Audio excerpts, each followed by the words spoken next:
Hello bachcho, let's read this question. The question says resonance energy of benzene is about so much kilocalorie per mole is 35 or 58 or 100 or 109. So इस question का की concept है कि benzene का resonance energy kilo calorie per मोल में कितना होगा, इसका वैल्यू क्या है। चार ऑप्शंस में चार वैल्यूज दिए गए हैं, इनमें से कोई एक सही है। So let's start the discussion. सबसे पहले जानते हैं कि ये जो टर्म यहाँ पे मेंशन किए गए हैं रेजोनेंस एनर्जी, इसका मतलब क्या है। Resonance energy basically resonance energy और डीलोकलाइजेशन एनर्जी वो उस अमाउंट ऑफ एनर्जी होता है जो एक ट्रू डीलोकलाइज स्ट्रक्चर से डीलोकलाइज्ड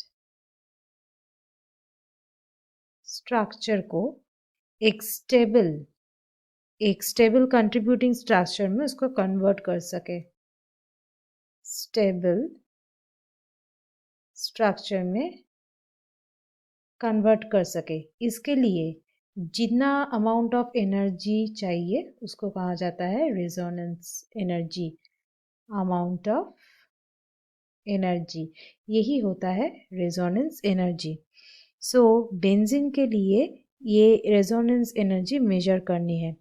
सो बेंजीन का ये जो एनर्जी है ये मेजर करने के लिए पहले जानना पड़ेगा इसका जो हाइड्रोजिनेशन का जो एंथैल्पी है, एंथैल्पी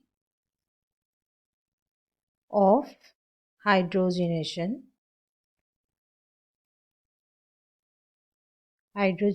प्रोसेस, ये बेंजीन के लिए और जो साइक्लोहेक्सेन है ये होता है -28.6 किलो कैलोरी पर मोल।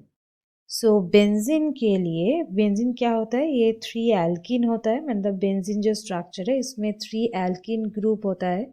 सो यहाँ पे एक ग्रुप के लिए अगर -26.8 है तो जब 3 एल्कीन ग्रुप होगा, फॉर 3 एल्कीन्स, उसके लिए क्या होगा, ये मल्टीप्लाइड होगा 3 से,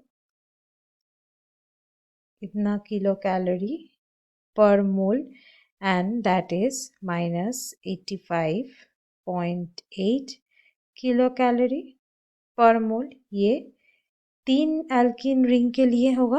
ओके, फिर इसका जो एम्पिरिकल एंथैल्पी है वो है बेंजीन का एम्पिरिकल एंथैल्पी ऑफ हाइड्रोजिनेशन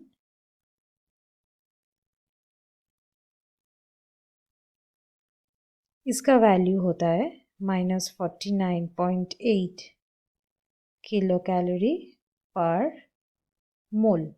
सो यहाँ पे इसका जो रेजोनेंस एनर्जी है वो निकालने के लिए इसका डिफरेंस कैलकुलेट करना पड़ेगा। इसका जो रेजोनेंस एनर्जी है वो होगा इसका डिफरेंस, जो हो जाएगा 49.8 -85.8 किलो कैलोरी पर मोल। सो इसका वैल्यू निकल आएगा 36 किलो कैलोरी पर मोल। सो यहाँ पे होगा 36, यहाँ पे हम लोग सिलेक्ट करेंगे option number A, that is 35। So students, hope you understood it well. Best of luck.